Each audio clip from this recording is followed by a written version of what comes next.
Welcome to study 24 Udaipur.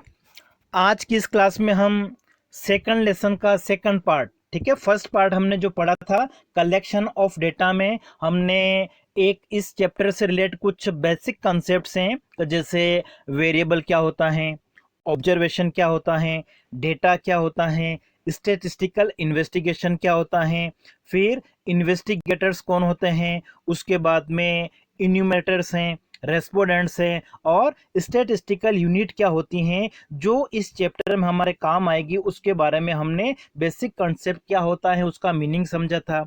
उसके बाद में नेक्स्ट हमने डिस्कस किया था कि जो डेटा कलेक्ट किए जाते हैं उनके कौन कौन से सोर्सेज हैं, प्राइमरी और सेकेंडरी सोर्सेज, या प्राइमरी डेटा क्या होते हैं, सेकेंडरी डेटा क्या होते हैं, इसके बारे में हमने पिछली क्लास में डिस्कस किया था। आज की इस क्लास में हम जो डेटा हैं उनको किस तरीके से कलेक्ट किया जाता है, उनको कलेक्ट करने की कौन कौन सी मेथड्स हैं, उसके बारे में आज की इस क्लास में हम डिस्कस करेंगे। तो आज की हमारी क्लास का जो टॉपिक है वो क्या है, मोड ऑफ डेटा कलेक्शन या मेथड्स ऑफ डेटा कलेक्शन। तो देखिए एनसीईआरटी की जो हमारी बुक है उसके हिसाब से हमको तीन मेथड्स के बारे में डिस्कस करना है कि जो डेटा कलेक्ट किए जाते हैं उनकी तीन मेथड। फर्स्ट आपकी पर्सनल इंटरव्यू मेथड है, सेकंड टेलीफोन इंटरव्यू मेथड है और थर्ड आपकी क्वेश्चनर मेथड जो है। इन तीन मेथड के बारे में हमको डिस्कस करना है। तो देखिए आज की क्लास में हम फर्स्ट दो जो मेथड हैं, एक तो पर्सनल इंटरव्यू क्या होता है और दूसरा टेलीफोन इंटरव्यू क्या होता है, इसके बारे में डिस्कस करेंगे।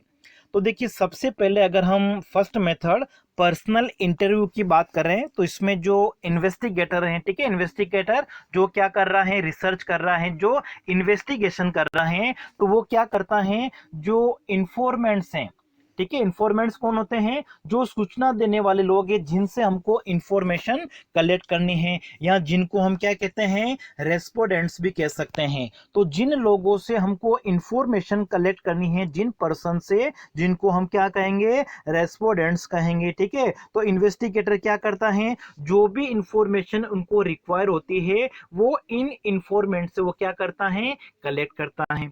अब देखिए पर्सनल इंटरव्यू क्या मतलब क्या हो गया कि वो इन इंफॉर्मेंट से क्या करता है, फेस टू फेस कांटेक्ट करता है, ठीक है। लेकिन इसमें हमको दो मेथड देखनी है। फर्स्ट आपकी कौन सी होती है, डायरेक्ट पर्सनल इंटरव्यू मेथड हो सकती है, जिसमें कि जो इन्वेस्टिगेटर हैं वो इंफॉर्मेंट से, जो रेस्पोंडेंट से, उनसे क्या करता है, वो फेस टू फेस इंटरव्यू लेता है, उनसे वो इंफॉर्मेशन को कलेक्ट करता है। लेकिन साथ ही साथ एक दूसरी मेथड एक और होती है जिसको हम कहते हैं इनडायरेक्ट पर्सनल इंटरव्यू, ठीक है। तो इन दोनों मेथड को हम इसके साथ साथ डिस्कस करेंगे।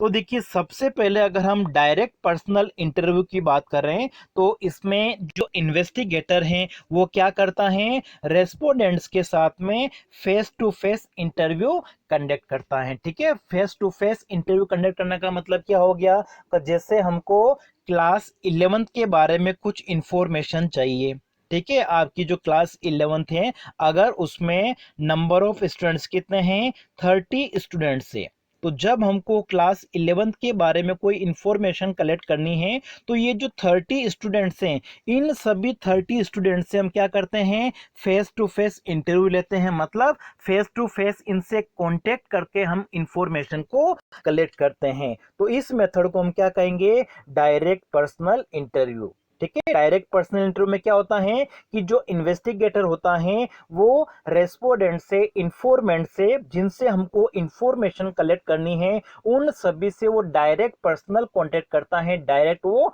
फेस टू फेस कांटेक्ट करके उनसे क्या करता है, इंफॉर्मेशन को कलेक्ट करता है।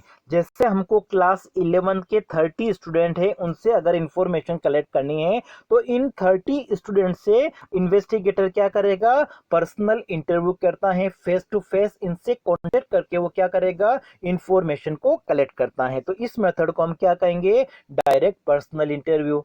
जैसे हम एक और एग्जांपल ले सकते हैं डायरेक्ट पर्सनल इंटरव्यू का, कि हमको किसी एक विलेज के बारे में स्टडी करनी है, वहाँ पे 100 फैमिलीज हैं, ठीक है, एक विलेज में 100 फैमिली हैं, और वहाँ के लोगों का जो लिविंग स्टैंडर्ड कैसा है उसको अगर जानना है, तो इसके लिए जो इन्वेस्टिगेटर वो क्या करता है, इन 100 फैमिली से personal face to face contact करता है, और सभी से वो क्या करता है, अगर इंफॉर्मेशन को कलेक्ट करता है, एक एक के पास जाके जो भी उसके पास में इंफॉर्मेशन चाहिए उससे रिलेटेड अगर वो इंफॉर्मेशन को कलेक्ट करेगा, तो ये मेथड आपकी कौन सी होगी, डायरेक्ट पर्सनल इंटरव्यू।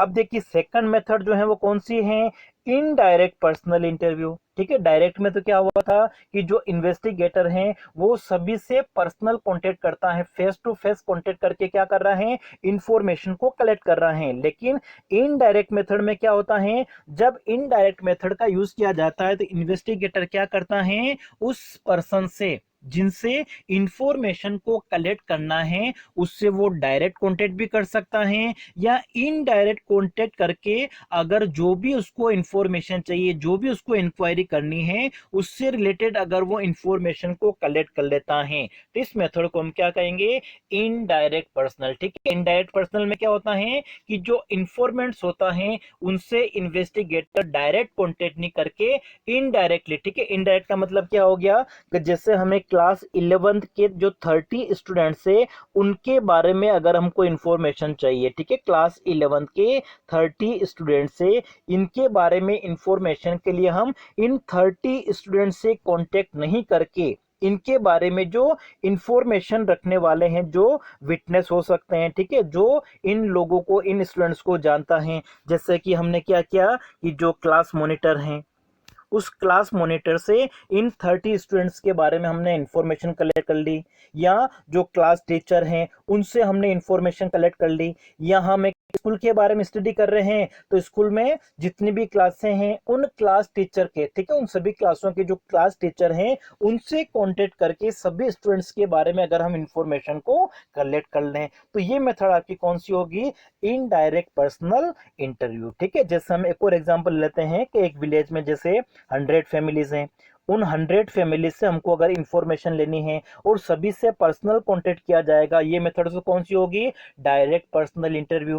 ठीक है, लेकिन इन 100 फैमिली से पर्सनल कांटेक्ट नहीं करके, ठीक है, गांव का जो मुखिया है, सरपंच हैं, या जो वार्ड पंच होते हैं उनसे जाके अगर हम इंफॉर्मेशन कलेक्ट कर लेते हैं, इन 100 फैमिली के पास में, सभी के पास में हम नहीं जाके इनके बारे में जो भी इंफॉर्मेशन रखने वाला है, इनके जो पड़ोसी हो सकते हैं, ठीक है, किसी एक पड़ोसी के पास चले गए और उसके पास में 8-10 जो फैमिली हैं उन सब की हमने इंफॉर्मेशन कलेक्ट कर ली, तो इस मेथड को हम क्या कहेंगे, इनडायरेक्ट पर्सनल। ठीक है, तो दोनों के बीच में डिफरेंस समझ में आ गया होगा कि डायरेक्ट पर्सनल में तो क्या होता है, सभी से सभी के पास जाके फेस टू फेस कांटेक्ट करके, फेस टू फेस इंटरव्यू करके उनसे इंफॉर्मेशन को लिया जाता है। लेकिन इनडायरेक्ट में क्या होता है, सभी के पास नहीं जाके उनके बारे में जो भी इंफॉर्मेशन रखने वाला है, जो विटनेस हो सकता है, ठीक है, उनसे हम इंफॉर्मेशन को कलेक्ट कर लेते हैं, तो इस मेथड को हम क्या कहेंगे, इनडायरेक्ट पर्सनल इंटरव्यू। ठीक है, तो पर्सनल इंटरव्यू दो टाइप का हो सकता है, डायरेक्ट हो सकता है और इनडायरेक्ट हो सकता है। अब देखिए पर्सनल इंटरव्यू मेथड जो है उसके कौन कौन से मेरिट्स हैं, कौन कौन से एडवांटेजेस हैं। तो सबसे पहला इसमें क्या है, हाई डिग्री ऑफ ओरिजिनलिटी। ठीक है, इसमें जो हम इंफॉर्मेशन कलेक्ट कर रहे हैं, जैसे डायरेक्ट पर्सनल में क्या हो गया, आप सभी इंफॉर्मेंट्स के पास में फेस टू फेस इंटरव्यू लेते हैं और उसके बाद में हम इंफॉर्मेशन को कलेक्ट करते हैं, तो ऐसी कंडीशन में क्या होगा, जो इंफॉर्मेशन कलेक्ट होगी वो क्या होगी, उसमें जो ओरिजिनलिटी है वो एक तरह से क्या होगी, ज्यादा होगी, और साथ ही साथ इसमें जो रेस्पॉन्स रेट होती हैं, ठीक है, सामने उत्तर देने वाला जो इंफॉर्मेंट्स हैं, ठीक है, वो उनसे भी हमको क्या होता है, इंफॉर्मेशन जल्दी जल्दी कलेक्ट हो जाती है। ठीक है, इसलिए हम कहेंगे इसमें जो ओरिजिनलिटी होती हैं वो ज्यादा होती हैं। दूसरा क्या है, इंफॉर्मेशन इज रिलायबल। ठीक है, इसमें जो हम इंफॉर्मेशन प्राप्त कर रहे हैं वो इंफॉर्मेशन क्या होगी, ज्यादा रिलायबल होगी। क्यों, क्योंकि हमने क्या किया, इंफॉर्मेशन को प्राप्त करने के लिए direct face to face contact किया है, ठीक है। यहाँ फेस टू फेस कॉन्टेक्ट नहीं करके अगर हम इनडायरेक्ट पर्सनल इंटरव्यू का यूज कर रहे हैं तो उसमें भी हम क्या कर रहे हैं कि जो उनके पड़ोसी हैं उनके बारे में जो इंफॉर्मेशन रखने वाले लोग हैं उन्हीं से हम इंफॉर्मेशन को कलेक्ट करते हैं। इसलिए ये जो इंफॉर्मेशन होगी वो ओरिजिनलिटी होने के साथ साथ में ज्यादा रिलायबल होगी, ज्यादा विश्वास करने योग्य होती हैं। और फिर ये जो मेथड है वो कौन सी है, इसको हम कहते हैं इलास्टिक मेथड है। ठीक है, इलास्टिक मेथड क्योंकि इसमें इन्वेस्टिगेटर क्या कर रहे हैं, सभी के पास जाके फेस टू फेस कांटेक्ट करता है। तो ऐसी कंडीशन में उसके सामने कोई प्रॉब्लम आती है तो वो क्या करता है, उन क्वेश्चंस में, ठीक है, जिनके बारे में इंफॉर्मेशन चाहिए उसको वो चेंज कर सकता है अपनी आवश्यकता के अनुसार। इसका मतलब क्या हो गया, ये जो मेथड है वो एक तरह से क्या होती है, इलास्टिक होती हैं। इसमें हम चेंज कर सकता है, इन्वेस्टिगेटर जो है अपनी आवश्यकता के अनुसार जो भी इसकी रिक्वायरमेंट है उसके हिसाब से उसमें वो चेंजेस कर सकता है। इसलिए ये मेथड कौन सी होती हैं, इलास्टिक होती हैं। ठीक है, लेकिन इस मेथड के कुछ डिसएडवांटेजेस भी हैं, कुछ इसकी डीमेरिट्स भी हैं। ठीक है, डीमेरिट्स कौन कौन सी हैं, तो सबसे पहला ये है कॉस्टली। ठीक है, कॉस्टली कैसे हैं, क्योंकि देखिए पर्सनल इंटरव्यू में क्या हो रहा है, इंफॉर्मेशन को कलेक्ट करने के लिए जो इन्वेस्टिगेटर हैं वो सभी लोगों से फेस टू फेस कांटेक्ट करता है। और जब सभी लोगों से फेस टू फेस कांटेक्ट किया जाएगा तो ये कॉस्ट क्या होगी, इसमें ज्यादा होगी, टाइम ज्यादा कंज्यूम होगा। कहने का मतलब क्या हो गया, ये जो मेथड है वो एक तरह से क्या है, एक्सपेंसिव है। अगर हमको 100 फैमिली से इंफॉर्मेशन कलेक्ट करनी है तो 100 फैमिली के पास में जाके फेस टू फेस उनसे इंटरव्यू होता है, उसके बाद में वो इंफॉर्मेशन को कलेक्ट किया जाता है। अगर हमारा जो एरिया है बहुत बड़ा एरिया है और वहां पर अगर हम इस मेथड का यूज करेंगे पर्सनल इंटरव्यू का तो हमारा जो खर्चा है, ठीक है, वो एक तरह से क्या होगा, बहुत ज्यादा होगा। इसलिए हम क्या कहते हैं, ये एक तरह से एक्सपेंसिव मेथड होती है, इसमें खर्चा ज्यादा आता है, टाइम कंज्यूम ज्यादा होता है। ठीक है, इसलिए कॉस्टली होती हैं। फिर दूसरा हमारा इसकी जो डीमेरिट है वो क्या है, अनसुटेबल फॉर लार्ज एरिया। ठीक है, देखिए जो पर्सनल इंटरव्यू है उसमें क्या होता है, इन्वेस्टिगेटर क्या करता है, फेस टू फेस मतलब इंफॉर्मेशन को प्राप्त करने के लिए वो क्या कर रहा है, जो रेस्पोंडेंट्स है उनसे वो फेस टू फेस इंटरव्यू करता है। तो इसी कंडीशन में जब हम सभी से कांटेक्ट करते हैं और हमारा जो इन्वेस्टिगेटर का एरिया है अगर बहुत बड़ा है तो इसी कंडीशन में ये जो मेथड है वो यूज नहीं कर सकते हैं। ठीक है, क्योंकि हमारा जो टाइम है वो ज्यादा कंज्यूम होगा, ज्यादा खर्चा भी आता है, कॉस्टली होती है, ये एक्सपेंसिव होती है इसलिए। ठीक है, तो लार्ज एरिया में इस मेथड का हम यूज नहीं कर सकते हैं। और फिर पर्सनल बायस, ठीक है, इसमें पक्षपात होने की भी संभावना होती है। ठीक है, पक्षपात का मतलब क्या हो गया, जैसे हमने देखा था कि जो इनडायरेक्ट पर्सनल इंटरव्यू है उसमें हम क्या करते हैं, उनके जो मिलने वाले हैं, जो इंफॉर्मेशन रखने वाले हैं, उनसे हम अगर इंफॉर्मेशन को कलेक्ट कर लेते हैं तो इसी कंडीशन में वो अपने जो जानकार लोग हैं, अपने मिलने वाले लोग हैं, हो सकता है उनके बारे में वो गलत इंफॉर्मेशन दे दे। ठीक है, तो इसमें पर्सनल बायस, पक्षपात होने की जो संभावना है वो पॉसिबिलिटी हो सकती है। ठीक है, तो ये आपकी फर्स्ट मेथड हो गई है पर्सनल इंटरव्यू। पर्सनल इंटरव्यू में क्या किया जा रहा है, इन्वेस्टिगेटर इंफॉर्मेंट्स के पास में जाके फेस टू फेस कांटेक्ट करता है, या फिर जो दूसरा तरीका भी वो यूज कर सकता है, इनडायरेक्ट रूप से वो पर्सनल इंटरव्यू मतलब उनके बारे में जो इंफॉर्मेशन रखने वाले लोग हैं, जो विटनेस जिनको कहा जाता है, उनसे वो इंफॉर्मेशन को कलेक्ट कर लिया जाता है, अपनी जो इंक्वायरी है, सर्वे, उसको पूरा किया जाता है। अब देखिए सेकंड मेथड जो है वो कौन सी है, टेलीफोन इंटरव्यू मेथड। अब देखिए टेलीफोन इंटरव्यू मेथड में क्या होता है कि जो इन्वेस्टिगेटर है वो क्या करता है, टेलीफोन का यूज करके जो इंफॉर्मेंट्स हैं, जो हमारे जो रेस्पोंडेंट्स है, उनसे वो क्या करता है, इंफॉर्मेशन को कलेक्ट करता है। ठीक है, तो इस मेथड को हम क्या करेंगे, क्या कहेंगे, टेलीफोन इंटरव्यू मेथड कहेंगे। अब देखिए टेलीफोन इंटरव्यू मेथड में क्या हो रहा है, टेलीफोन का यूज करके हम क्या कर रहे हैं, जो इन्वेस्टिगेटर है वो क्या कर रहा है, इंफॉर्मेशन को कलेक्ट कर रहे हैं। तो ऐसी कंडीशन में इसके कौन कौन से एडवांटेजेस होंगे, कौन कौन सी इसकी मेरिट्स होगी। तो सबसे पहले इसकी जो मेरिट वो क्या है, लिस्ट एक्सपेंसिव। ठीक है, लिस्ट एक्सपेंसिव का मतलब क्या हो गया, cheaper and takes shorter time.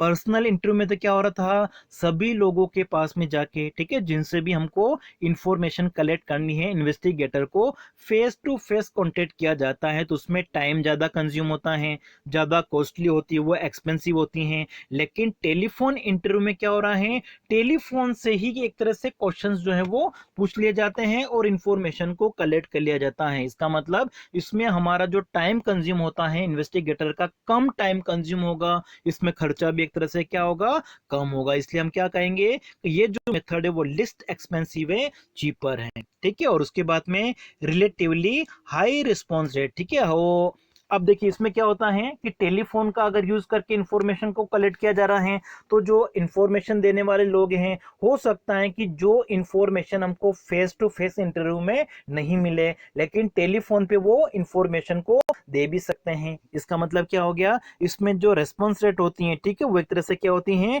ज्यादा होती हैं। तो ये इसकी एक तरह से क्या हो गई हैं, मेरिट्स हो गई हैं। लेकिन टेलीफोन इंटरव्यू मेथड के कुछ डीमेरिट्स भी हैं। डीमेरिट्स क्या है, सबसे पहला है लिमिटेड यूज। जो स्टेटिस्टिकल सर्वे किए जाते हैं, इन्वेस्टिगेशन किया जाता है, उसमें टेलीफोन इंटरव्यू मेथड का यूज एक तरह से क्या किया जाता है, कम किया जाता है। क्यों कम किया जाता है, क्योंकि देखिए इस मेथड से अगर इंफॉर्मेशन कलेक्ट की जाती है तो हो सकता है कि वो ओरिजिनलिटी उसमें कम हो, वो कम रिलायबल हो, सामने वाला जो इंफॉर्मेशन देने वाला है वो गलत इंफॉर्मेशन भी दे सकता है टेलीफोन पर, ठीक है। इसलिए क्या होता है, इसका जो यूज है वो एक तरह से कम किया जाता है। और सेकंड जो इसका डिसएडवांटेजेस है, डीमेरिट, वो क्या है, reaction can not be watch.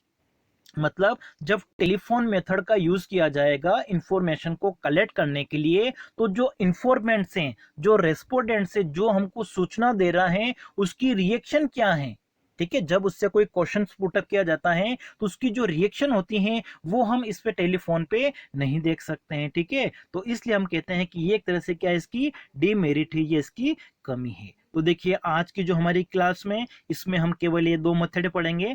Next जो हमारी तीसरी मेथड है उसको हम नेक्स्ट वीडियो में डिस्कस करेंगे।